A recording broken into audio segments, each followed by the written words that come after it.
It's the Mike Missanelli podcast on the BetRivers Network. Good afternoon, everybody, and welcome to the Mike Missanelli podcast episode number 84. We're doing this on a Wednesday, May 31st. And a lot of things to talk about because there is some current news. So let's go into the current. And, of course, we got to tell you that this podcast is brought to you by the great people at BetRivers. I cashed in on a couple bets through the BetRivers app, including betting the Miami Heat in Game 7.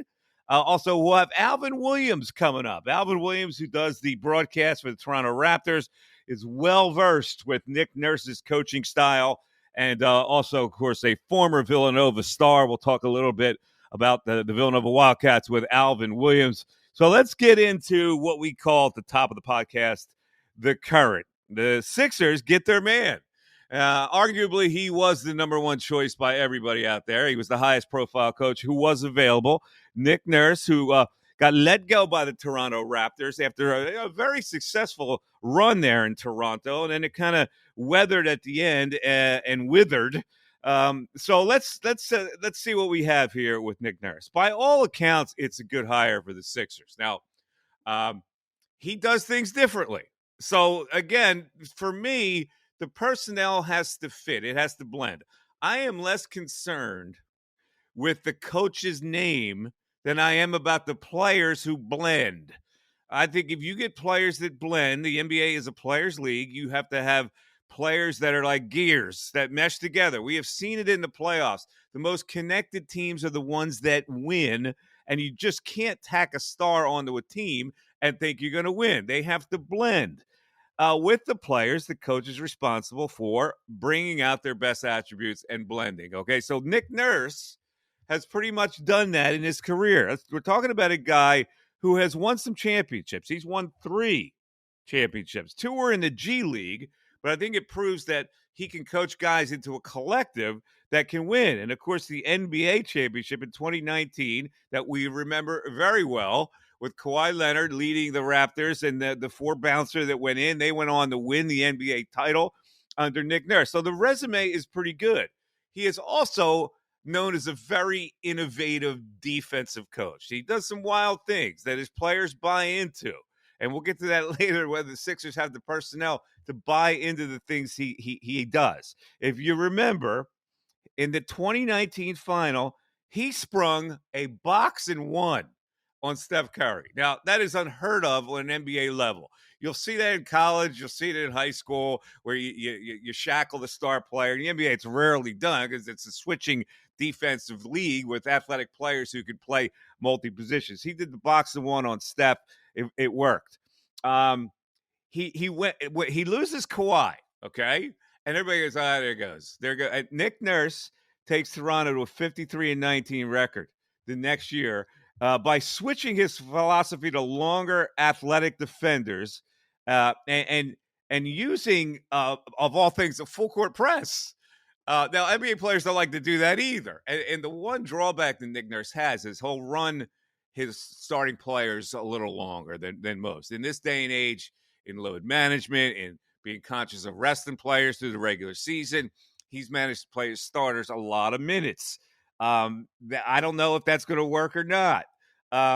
Also, his philosophy is this: protect the paint and get hard closeouts on shooters. Now, that's easier said than done because your perimeter players have to be quick enough to get out on shooters. But he protects the paint, and he puts a lot of stress on his guards and his perimeter players to be athletic enough to get out to defend open three-point shots. And that's what the NBA is right now.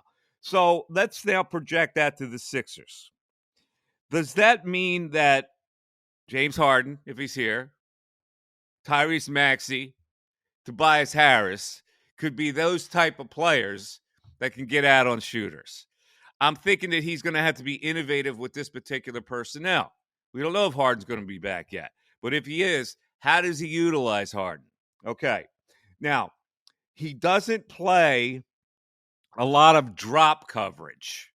The Sixers have been a drop coverage team under Doc Rivers, where they'll drop. In most cases, it's the center in a pick and roll league.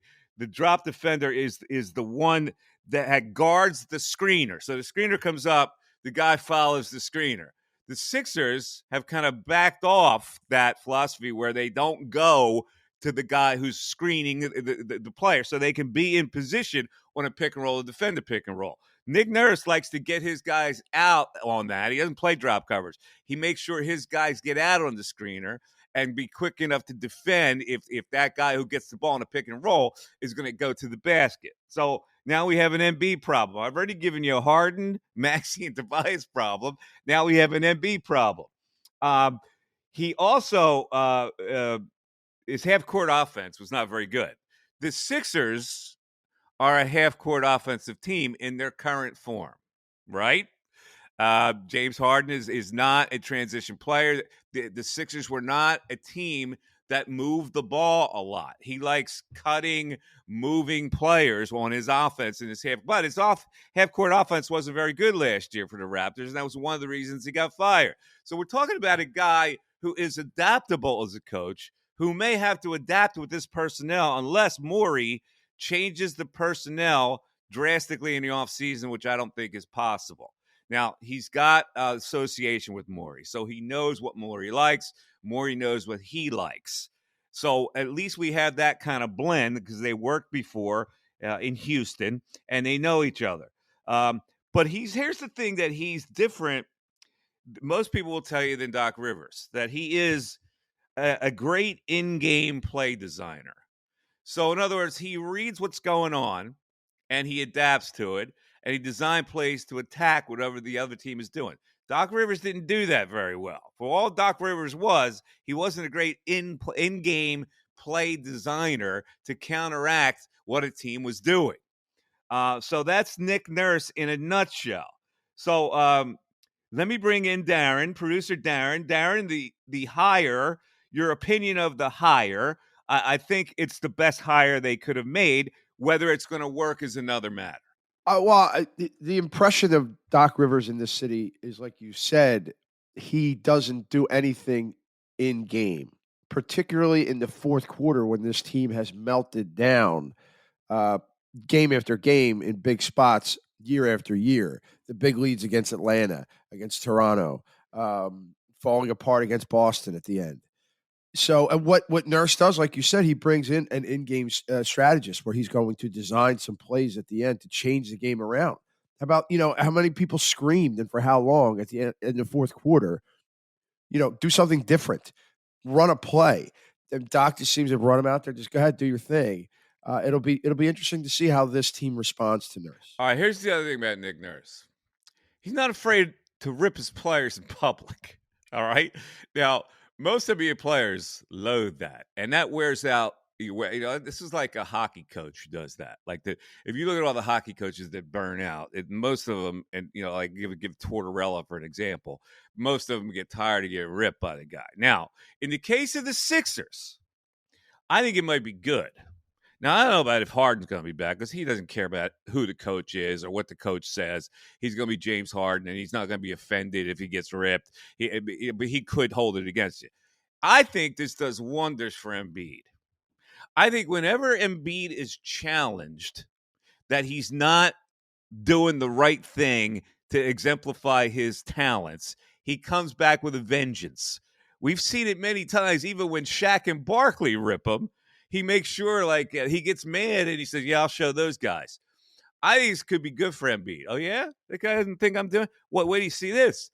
I think Nick Nurse has the psychological keys to Joel Embiid, which I think is a real big advantage for the Sixers going forward. Now, it may wear out, but I think right now the Eagles need the shock chemical in the pool that clears it up.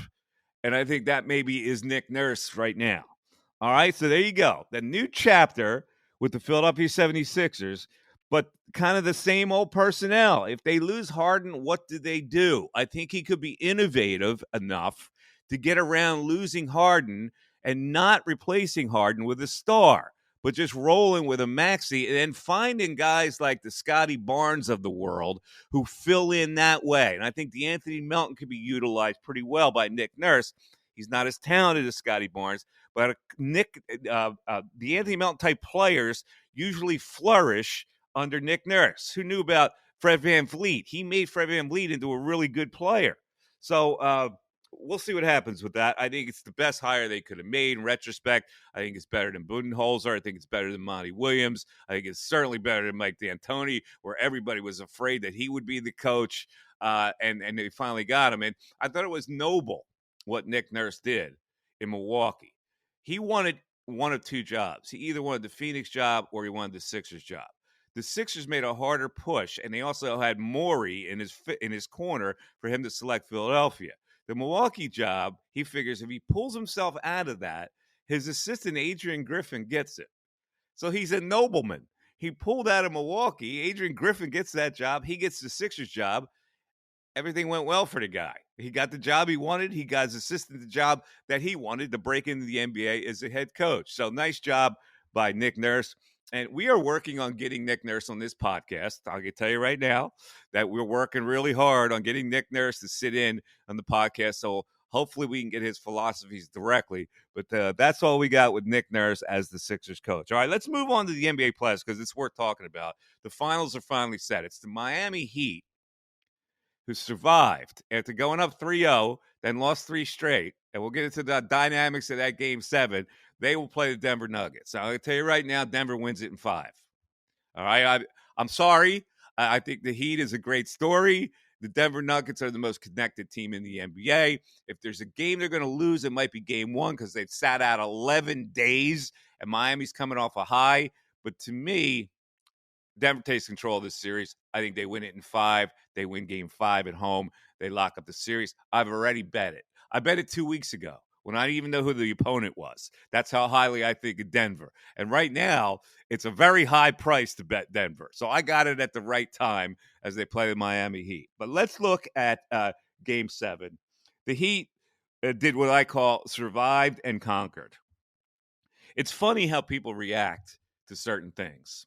Like the whole world thought because Boston won that Game 6 that they were just going to go on and win Game 7. And I think Boston thought the same thing. I thought they won the series after they won Game 6 because the dynamic is, oh, my God, how can Miami get off the mat now and go all the way to Boston and win a Game 7? And I looked at it the opposite way. I looked at it like, oh, my God, Boston thinks they won the series. They don't even have to play a Game 7. They think they won the series, which means the Miami Heat are going to stay close because they're not a team that's going to get blown out. They never get blown out. They hang in there. They're tough. They're resilient. Boston was a 7.5-point favorite. I was this close to betting the money line on the Heat, and I chickened out, and I took the 7, which I thought was a rocking chair ride. The Heat winds up, and the scenario plays out where the Celtics come out like they always come out, missing in action, thinking they could just show up and win that Game 7 because they got this rabid home crowd behind them. And from the jump, they weren't ready to play. Now, it didn't help that Tatum rolled his ankle. I get it. He wasn't 100% full strength. I love these people in Boston bitching and moaning about, oh, Jason Tatum was 100%, when they just saw a series where Joel Embiid played with a torn knee tendon. Right? Like that didn't matter, but Jason Tatum rolling his ankle really mattered. All right, whatever you want to say. The Heat in Game 6 really should have won that game. I mean, they were close enough to win it, even though they didn't have any business winning the game. So when a team has that, they go, my God, we could have won this Game 6. Like we're not going to fall off the cliff here because we lost the Game 6. We were right there and probably should have won it if not for a fluke basket. So why would we not have confidence to win Game 7? And they played with great confidence. I feel sorry for Boston. Not at all. All right, I don't feel sorry for Boston at all. They were exposed, and especially Jaylen Brown, who I used to like. He's a fraud. He's a total fraud. He turned the ball over 8 times in a Game 7 at home. And so I don't know what Boston's going to do. I don't care.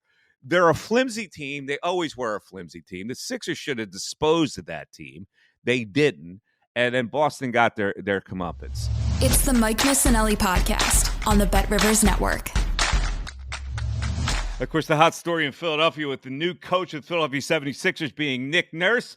This is a man who played for the Raptors for many years. 10 years in the NBA, 8 with the Raptors, now does the NBA analysis for Rogers Sportsnet on Raptors games, but he still makes Philly his home. And he runs, by the way, a wonderful youth basketball program called the Academy of Hoops right here in the Philadelphia area.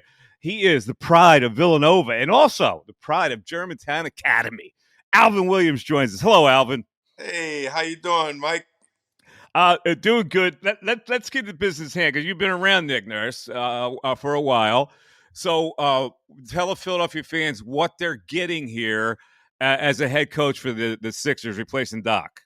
You're getting a coach that, I believe from my experience and was watching him, he gets the most out of his players. He really gets his players to buy in to the philosophy, whatever the philosophy is. I've watched this man, construct boxing ones, things that are just so traditional in the NBA, and he has the reputation of thinking outside the box. But I've watched him full court press. I'm watching him do a lot of different things, switching defenses, things that you see in the NBA today. But he was one of those guys originally that was doing something. Well, I won't say originally, but he was doing those things early in his career.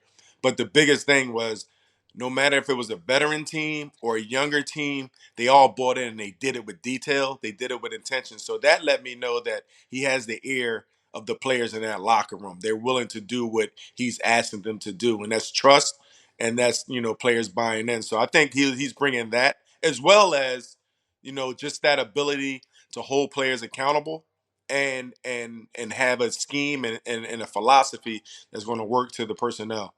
All right, talk to me about that scheme because a lot of people think he's very innovative outside the box, especially defensive principles. He has done it after Kawhi left. He did it with longer athletic players and switching and all that kind of thing. So and he's got a different team now. I mean, he's got if Harden comes back, it's a slower guard.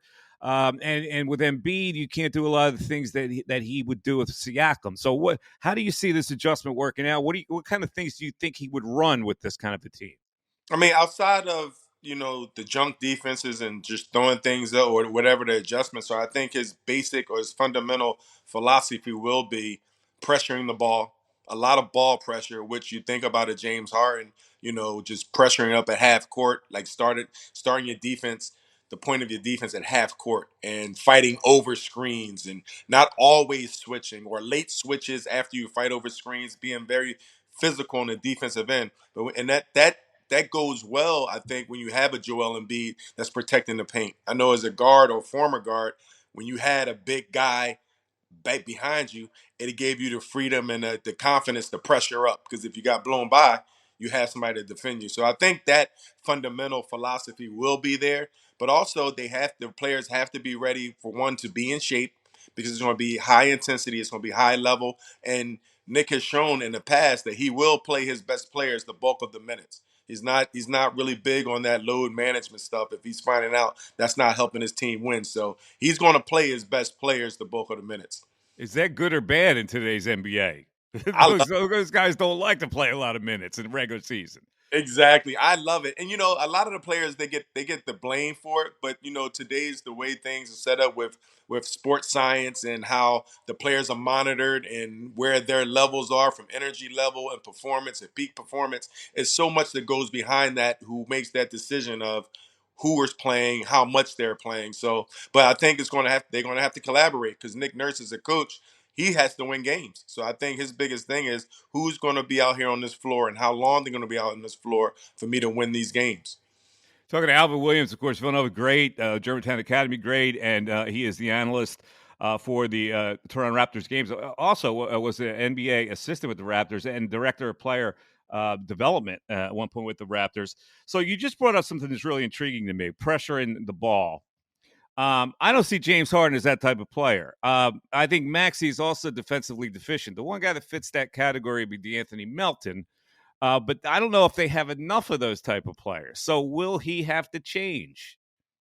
I mean, he may have to, depending on his roster, right? As you just mentioned, it's not the same Toronto Raptors roster. Raptors last year and the past few years had a very unique roster where you had, as you mentioned, a lot of the same size, same structure, stature, length, and agility and athleticism. And those guys really could guard, whether they were smaller, but they could really guard their position and they can cause havoc and they can meet people at the rim because they were long. So that was something I think Nick Nurse took advantage of because of the way the roster was constructed. Now, with different personnel, he's going to have to change or be willing to change or look into something different. But I think, once again, the ball pressure, and you'll see it across the NBA a lot because they want to take away that 3-point shot. And they're allowing ball pressures on pick and rolls where they switch it and they stay into the ball a lot of the time. So you don't see, like back in the day, there were different defenses. Like you may go under roll. You may hedge a pick and roll. You may trap a pick and roll. You may early rotate. Now it's pretty much settled on we're going to fight over or we're going to switch it or play a zone. So I think he has to be willing to change or adjust. But I see his philosophy as it's been in the past, a lot of ball pressure. Yeah, he doesn't play a lot of drop coverage, which the Embiid likes to do. Not going to follow that screener out there, and also in the half court offense, he didn't have a great half court offense last year, Nick Nurse. So with Embiid, who now is very conscious about and more comfortable playing on the perimeter and not in the box primarily, does Nick Nurse see that as that's a guy that I need to play in the box? I would hope so because I think that's the one part that the Sixers are missing at critical times of the game. When you have a Joel Embiid who's uber talented and he can do so many things on the floor, it's hard to hold that person back. He can shoot the basketball, he can handle the basketball, he can drive it, he can post up. So I think, but the biggest thing is from coaching, we'll have to teach him how to do certain things at certain times. When the game is coming down to critical times, you got to use your strength or you got to be ready to adjust. But I hope Nick Nurse can do that. I haven't seen Nick Nurse coach a traditional big man that can dominate the paint like a Joel Embiid. And a lot of coaches, to me, they don't like that style of play any longer. It stagnates. It doesn't get the ball popping. And when you have someone like a Joel Embiid that can dominate the post, one thing he has to do is be a great passer out of there. And until he gets that ability, which he is getting better at, I think coaches won't find it so appetizing to have him just locked down there in the paint. So Nick, he'll have to make that adjustment. But it'll be a fun one to him try to make. Yeah, I mean, listen, he said he had Marc Gasol at the top, making passes, running that high post with the center. Embiid is not that. Nope. And Embiid, when he gets it there, especially at the nail, holds it a little bit. And I know Nick Nurse likes to pop the ball, move the ball. This is going to be an interesting transition. I don't know. But here's the other thing about Nick Nurse. He's not afraid to lay out a player publicly, Alvin. And that's unusual in the NBA because the guys get into shells and then they go, okay, I don't want to be here. It's a completely different mindset with these kind of guys. I think that may be good for Embiid. I don't think it'll be good for Harden if he's here. Yeah, mate. And as a coach, you got to realize, you got to pick and choose. You can't be that coach. Not today's generation. It's if you want to get the most out of your players, and if you want to, I don't want to say it's job security, but unfortunately, theyese players they're running it a lot of the times. They're making decisions. The front office is there going into with it. But I'm not mad at you call out a player. I'm not mad at it, and I think Joel Embiid, as you mentioned, he's fine with it because I know he wants to be great. James Harden, he earned his stripes. He's he's a veteran player, and he's not going to, I don't think, take too kind to it. But if he's here or not, but Nick has to be who he is, and that's the biggest thing. You have to hold these guys accountable. You got to make sure they are responsible for their actions as well as he is. So I think Nick Nurse will do a good job at that, and I think the fan base will enjoy that and appreciate that. All right, let's talk about Harden a little bit because I need to get you as a former NBA guard and your perspective in the league. I think that most Sixer fans after Game 7 were kind of done with him. Fans have a way of reacting where they go, okay, well, what's the replacement then? Yeah, you're done with him. What's the replacement? Right. Exactly. But at this point, he looks like a guy, really, he's losing juice. And it took him 3 games to rebound from a really good performance to come back with a really good performance. At this point, is he a hamper or is he an advantage for the Sixers? In other words, would they be okay without him? With this current roster, I don't think so. I think you take a step back without him. He still commands respect from other teams. He still commands game plan and attention from other teams that can alleviate some of the pressure off of the other players, Maxey and Joel Embiid. But at the same time, when you use him with a high usage rating and a usage percentage, I think that can hamper you because with him handling the ball a lot, taking some of the shots. And, he can facilitate, he can manipulate the game. But at the end of the day, I think overall, without him and with no replacement, the Sixers are taking a step back. Okay. So that puts them, they're Yeah, hamstrung sure. because he can elect to go where there is an offer. And Houston is probably going to give him that offer. They have a ton of money under the cap.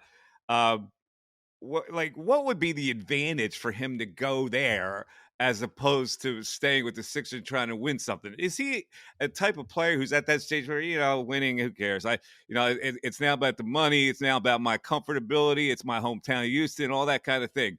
What's in his head, do you think? I don't know James at all. Always respected him and looked at his game from afar. But at this phase of his career, it's different now. If you're going to win, you got to come in there with the mindset. You got to be in tip top shape. You have to have the mentality where you're going to be that player every single night, especially in winning time. So you have to have that mentality. You have to have that preparation. You have to have those people around you, and you have to be one of those cogs that's always going to be consistent. In Houston, I can go for the money and I can, be part of a losing situation. I think ultimately the decision he makes is going to show you where he is in his career. If he wants to stay in the Sixers and go for some wins and push for a championship, then he has to adjust some things. He has to adjust the way he approaches the game. There's times where he looks like he's tired. You have a new coach. He's going to require you to play a lot of minutes. He's going to require you to put multiple efforts on defense. So are you ready for that? Are you there for that? And you'll see. In Houston, that's not going to be required. Not night in and night out. He has a good coach there now that's going to be very, demanding and Udoka, but it's not a winning situation. So if he stays here in Philadelphia, he has to be ready for what's coming with that. And there's going to be a lot of criticism because in Philly, the second round is not cutting it anymore. Yeah, I think he's going to Houston. By the way, for that particular reason. So let me just get into your background because I think you have a fascinating background.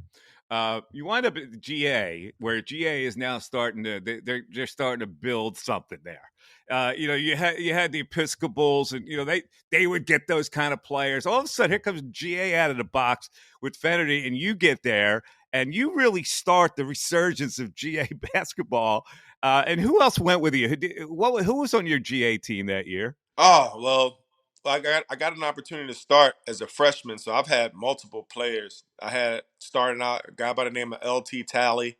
He was from the Roxborough area, ended up going to Westchester, and then he graduated. We played 2 years together. Then after that, we had a bunch of guys. We had a Dennis Kane, Larry Leith, Damon Williams, James Oliver, Blair Hicks. So we just had a bunch of guys on our team that we were pretty much the same size, and we all pretty much were ninth graders all together. Some played JV, some played varsity, and we grew up playing together. And we were very effective playing together.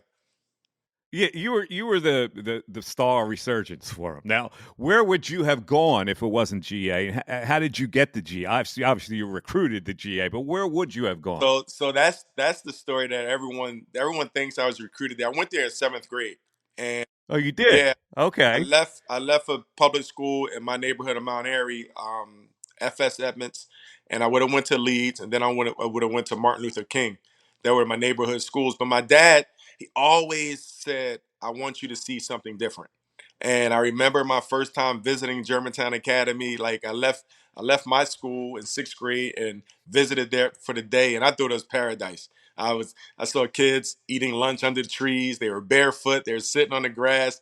I was like, what the hell? Like this, we still got to line up to go to the bathroom and ask the teacher for water from the water fountain at Edmonds. So, and I was like, this is an unbelievable environment, and I was like, I want to go. The teachers were nice, and a guy by the name of Mr. McVeigh, Peter McVeigh, he just took me under his wing right from the beginning. But as soon as I got there, I wanted to leave. Yeah, you wanted to leave. Why? Because it was basically Caucasian University. It was like a culture shock for you, Oh right? my goodness. It was something where, it was something where academically it was a challenge, socially it was a challenge. And I tell anybody now when when they decide to send their kids to private schools, it's a big burden on the family. Financially, we weren't getting financial support. So my dad had to pay financially 100% of it at that time.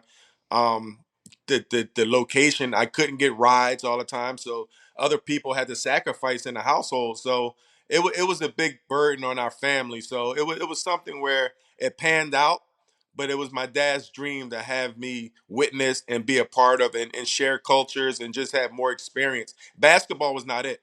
Like my dad was pissed off the first time I got a D. He no sports. And the school was like, Mr. Williams, you have to play 2 sports. That's a requirement. But we'll make sure he get his extra work in and stuff like that. But basketball and football was the first things that were taken away from me. So it was never sports. It was always about the environment and the opportunity to see something different. So you played football there also. Yep, I played until eighth grade. I stopped Oh, okay. eighth grade. Varsity. Those guys got. I went by the weight room one day and so it was a little serious. So No, listen, baby, it's admirable that you stuck that out. I know that transition could have been, should have been, and was difficult for you. every year, seventh grade I was leaving, eighth grade I was leaving, every year until Coach Finnerty got there. And that's when Coach Finner and I, like, he and Mr. McVeigh just really were heaven sent, and I was ready to leave, so it was very challenging. That's a cool story, but and also a cool story is you get to Villanova. Now Steve Lapis takes over the program, and before Villanova would not look into at Philadelphia City players. All of a sudden, Lapis starts lining them up, and he gets you, and he gets Jason Lawson, but he also gets Tim Thomas, who was one of the he was going to be a one and done player, and then he gets Chuck Cornegay as a transfer from NC State. And then Celestin from New Brunswick, New Jersey. That's a great. You're Alvin Williams, John Celestin, Tim Thomas, Jason Lawson, Chuck Cornegay, and off the bench, Howard Brown from Pottstown and Malik Allen from South Jersey. Now that's a squad. Yeah. And I look and I go, you were 24-10. You won the Big East that year. I think you lost the title, the Big East tournament to Boston College. How did you lose 10 games with that team? And then you go to the NCAA tournament. Do you? When you look back at that, do you guys think you should have won more with that team? Yeah, for sure. But then all the names you name, that was probably our worst. Well, my freshman year, that was my senior year. We lost to Kerry Kittles, and we lost of Eric Ebers, and one of the guys from Philadelphia that went to Germantown Friends. We lost Jonathan Haynes. Jonathan Haynes You went to Temple. went to Temple and then transferred, but he was our leader. Kerry Kittles and Eric Ebers was our outside shooters. Once they left, our leadership wasn't there. I tried to take on that role, but I wasn't the leader of John Haynes, and I dang sure wasn't the shooter of a Kerry Kittles and Eric Ebers. So our offense was predicated a lot of motion offense and things like that. We had Tim Thomas, we had Jay, we had a lot of size, but we just couldn't. When it was time to really win those big games, we just couldn't pull it together. But we were a threat. We played hard. Coach Lapp did what he could do for that team, but we lost a lot that people really don't consider going into that senior year. Yeah, I look at that team. I said that's an immensely talented team, and so you get to go to the NCAA tournament. I forget what seed you were. Win the first game. Well, what, you were a 4 seed? I think we were the 4th seed. That's a pretty good seed. So you win the first game, and you come up against Cal. Now, my producer Darren would not know this. You guys lose to Cal. Their star player, Darren, is a Hall of Fame football tight end. Tony Gonzalez was their star player, and he had 23 against you guys in that game. Alvin, what do you remember about the NCAA tournament game? Freaking killed me, man. I remember. So going into that game, and we were scout report, and Coach Lapp mentioned, and we had Coach John Leonard and Coach Steve Pannone and Coach Paul Hewitt. We had a great coaching staff, and they were telling them they had one guy that year that scored over 50 points, 60 points. I think Ed Gray.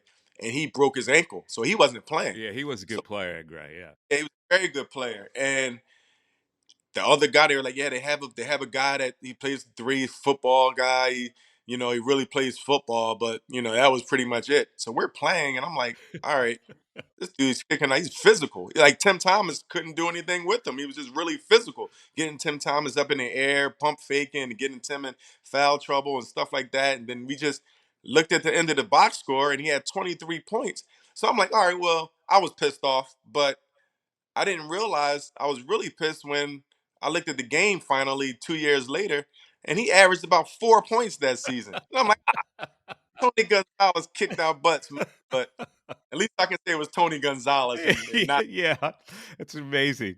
So, Alan, lastly, tell me about your Academy of Hoops, which is a great program. I love the effort that you guys put in to give back. A lot of you guys have done it. Mark Jackson, and guys are your contemporaries.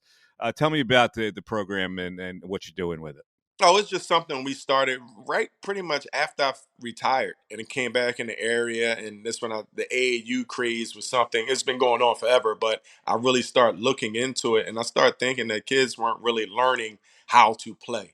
And more importantly, when I grew up, Sunny Hill League, the Total Response League, the Sunny Hill and John Chaney camps, it was always more than basketball. It was teaching us life lessons through basketball and teach us how to respect adults and how to respect the game plan, prepare, and how to be coach and how to play with teammates. So we've always done that, right? That was the biggest part. But it's transitioning now along with Academy of Hoops, and it's another group called Team 100 where we're doing an event this summer when we're going to have panel discussions and we're going to have breakout rooms and guest speakers come speak to parents and the kids about the roadmap to becoming the next level as a student athlete, and like socially, academically, athletically. What are these things, what are required, and what are these things you're going to come into when it goes to about going to the next level? Not the NBA, but just that next phase, because there's so many life lessons, there's so many career opportunities, but there's so many lessons in general that you can learn through sport that I think people are missing. They look at the end goal, how much money and where they like is so much more. So those are the things I'm going to get some experts in different fields and some parents to speak on what it's like to be a parent of a student athlete.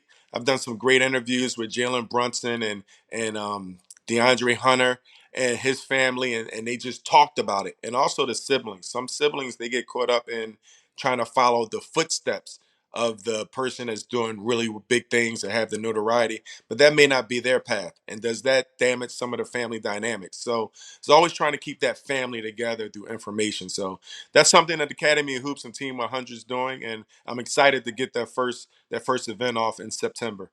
It's very cool. What's the website that people can get in touch with it? There's no website. Okay. All right. So it's just if you Google Academy Hoops, you can get in touch with somebody, right? Get in touch with me and Academy of Hoops, but I'm getting more and more of these things going. But the website and all that stuff, man.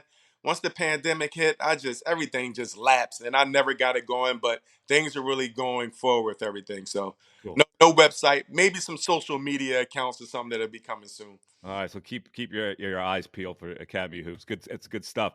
Alvin, I can't thank you enough. Thanks for coming on. We got that's great insight. Great to talk with you. Continued success in your basketball life, and you'll be having to commentate on Nick Nurse with the Sixers as you're doing a Raptors game. That's weird. I'm gonna give all the secrets to everyone. Thanks, man. I'll talk to you up the road. Thank you. Thanks for having me. It's the Mike Missanelli Podcast on the BetRivers Network. Alvin Williams, good dude, good story. Raptors analyst now with Nick Nurse as the head coach of Philadelphia 76ers. It's time for Mike Unleashed. Got a couple things on Mike Unleashed. Let's go back to the NBA playoffs. I want to talk about a guy named Joe Mazzulla. He's the head coach of the Boston Celtics. By the way, I think he'll be back as the head coach of the Boston Celtics. He rallied. They won 3 games. They got to game 7. That saved his job probably. Here's my thing about Joe Mazzulla, because everybody looks at him and goes, this guy's a freaking grump. He's nasty. It's like, and here's the thing about that. When you're a young coach, you probably get less leeway on that kind of thing. See, if you're a guy like Nick Saban, you've won, you're a guy like Bobby Knight, who's won, you're a Popovich, you're a Belichick, you can be a bastard. Nobody's going to hold you accountable for that, and nobody can get. But when you're a young coach and you try to shove it up a reporter's nose, you get less leeway. You get less of a break. And when you do that, they're human. They get irritated. So they're going to be more inclined to come up with negative stories about you. And it's not smart. You don't need that kind of thing. So like they asked them after the game, I know they just lost the game, right? One of the reasons they lost the game, they're very undisciplined taking 3-point shots. They're just jacking up threes. Not great threes either. So, yeah, where you think your team has to be a little less reliant on the 3-point shot? He's got the stern Belichick, Saban face. He says, no. And then turns away. We're the next question. You can't do that, Joe. You can't do that. That guy's going to go, son of a bitch, made me look bad in that press conference. So, maybe there's a story I'll write down the road where I don't give him the benefit of the doubt. It's just not smart, and he's going to have to be counseled by Brad Stevens in the offseason to cut that kind of stuff out. He is not a professional coach at this point. He's learning on the job. One of the things he must learn is that you ain't Belichick. You ain't Popovich, Joe. All right, let's move on to LeBron. I'm a big LeBron guy, but he's starting to irritate me. I don't understand guys that are at the top of their profession and they still have this woe is me attitude. Like everybody has to cater to them. LeBron James is either going to be considered the best player in the game history or the second best player in the game history. No one's going to change that, and no one's going to change the perception. The people that think Michael Jordan's the best are always going to think Michael Jordan's the best. The younger generation maybe think LeBron's best. It doesn't really matter. When you're of that echelon, why do you care? Why are you so sensitive about it? Let me tell you what he did recently. He tweets out a cryptic message, which happens to be a lyric from a Jay-Z song. And it says, the song is for What More Can I Say? For you people who aren't Jay-Z fans, like Darren would never know that lyric, right? So he tweets out this: I'm supposed to be number one on everybody list. That's the lyric. We'll see what happens when I no longer exist. And he throws that out there and says, oh my God, LeBron might leave the league. He might leave the league. The league is not going to go on. LeBron, come on, man. You're bigger than that kind of stuff. You got to be more secure to know your place in NBA history. There are people that aren't going to think you're the best ever if that's what you're after. You've said it many times. You're the best player ever. You think you're better than Michael Jordan. That's fine. You can think that. But you're going to be in the conversation from here until time. Here until eternity, you're going to be in that conversation. That's not enough. It's like Tiger Woods. It's the same thing. Like what do you have to bitch about? You're the greatest golfer ever. Why is there any semblance of a woe is me? I don't understand. These guys at the top of their profession have this kind of attitude. So, LeBron, chill out, man. Here's the bottom line. You're coming back. You're not retiring. The whole world knows it. So you have to throw this passive-aggressive thing out there to say, well, oh, God, we're going to miss LeBron if he retires. Oh, my God, I can't sleep at night knowing that he's going to retire. He's not. You're not going to retire. The jig is up on that. We already know it. Because if you retire, this Bronny dream goes right out the window. All right? So I know it. You're going to be back, and you don't need to post Jay-Z lyrics that make you look like, the pariah. It's like that ship has sailed already, brother. All right, let's go to Scott Rowland. A lot of people are asking me. A lot of people are peeved about this. Scott Rowland is going to go in the Phillies Wall of Fame. Now, I look at this practically. I'm not a Scott Rowland fan. I think he turned into one of the biggest rats I've ever seen, from being a nice guy coming up to what by the time he left, he was a bastard. I don't think he belongs in the Hall of Fame either, but that wasn't my call. But if a guy gets in the Hall of Fame and he's a Philly and half his numbers came as a Philly, how in the world do you justify not putting him on the Phillies Wall of Fame? He's in the Cooperstown Wall of Fame, for crying out loud. So he's got to go on. We might not like it, and I don't know what the reception is going to be for Scott Rowland when he comes here and he's inducted onto that Wall of Fame, because they're going to have a ceremony. He's going to have to be introduced. I assume there's going to be some kind of a smattering of boos over it, but you can't not have him on the Wall of Fame. Darren, am I right? First, I've thought about this all night, and I think you're right. You have to at least put him up there. Two things. One, I genuinely believe there's at least a 70% chance that he doesn't show for this presentation. Two, Well, they're having a special day so for what? it, so it's not like he's not going to be inducted with the other Wall of But Fame who guys. are we talking about here? That's one. Number two. Two, you say a smattering of boos, there are going to be 30,000 strong booing him. 30,000 You know strong. what? Maybe he realizes that. Maybe that's why he won't come. But I got to think that this has all been paved out anyway. They just wouldn't name him to the Wall of Fame and not confer with him on whether he's going to come. So I think they're going to have that day, and it'll be interesting to see. He may smile through it too. At this point, he's in the Hall of Fame. What's he care? All right. Anyway, that was a lot of people were hitting me up on Twitter. Do you think he belongs on the wall? Yes, if he's in the Hall of Fame, he's got to be on the Wall of Fame. The Wall of Fame is not bigger than the Hall of Fame. All right. Succession, the finale was last Sunday. If you haven't, it doesn't matter what happened in it. It was brilliant. It was a brilliant finale, and the show was the most brilliantly written show in the history of television, and it has moved now up on my list of all-time great shows. There's no question in my mind it was the best written show. Okay, so where it lies on my top 5 of all-time TV shows, it moved up to 3rd. All right. For me, nothing will ever eclipse The Wire. And I got The Sopranos with a slight edge in the 2-hole. Succession is 3rd of all time in my book. Narcos is 4th. And I'm just going to go because it's not my bag, but it was so brilliantly done with cinematography. And Game of Thrones has to get in it as an epic for my 5th spot. Now, Darren, you heard those 5. Do you agree? You're going to hate me for this. And a lot of my friends are going to hate me. Breaking Bad, by the way, lopped out of the top 5 because Succession knocked Breaking Bad. Yeah, Breaking Bad for me, I watched that different. My wife and I, Marie and I watched that. We watched the whole series in about 3 months. And when you watch that much death and meth, I couldn't wait for it to be over. But I'll tell you one show that had a couple really bad seasons because of it. I can't put it in the top 5, and that's The Sopranos. They had 2 horrendous, horrible, unwatchable seasons. The one where Jackie Jr. goes to college. Yeah, no season of The Sopranos was unwatchable. Yes, there was on 2 seasons. No, it wasn't. There's a couple shows I think I love Succession. By the way, I thought it was a brilliant ending. I agree with you. Fearless writing from episode 1 of season 1 to the last episode. I'm going to miss those characters, as deplorable as they were. I'm going to miss Kieran Culkin's character. Kieran Culkin's Roman Roy is one of the greatest characters ever written. Yeah.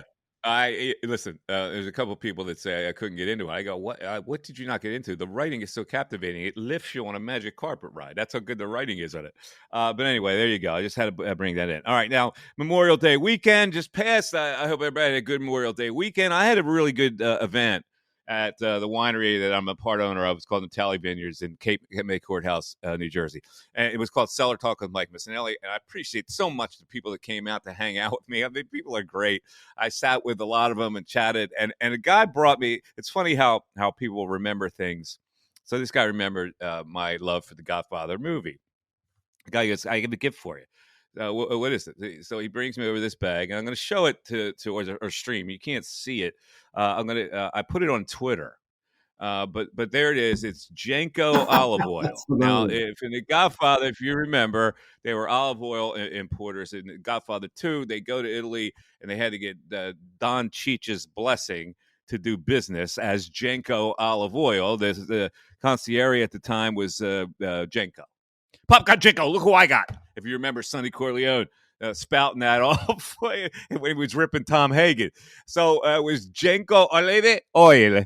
When they went before they stuck the knife, before Vito stuck the knife in Don Cheech's belly and cut his whole innards out, Jenko brought the can of olive oil, Jenko olive oil, how they marketed it in America. And the guy brought me, now I don't know where he got this, but it's the Sicilian olive oil. Somebody's marketing it as Jenko olive oil. But I want to thank the guy's name was Gary thanks for showing up, and thanks for all the people that came to the winery to hang out with me on Saturday. Darren did not, however, even though he was supposed to.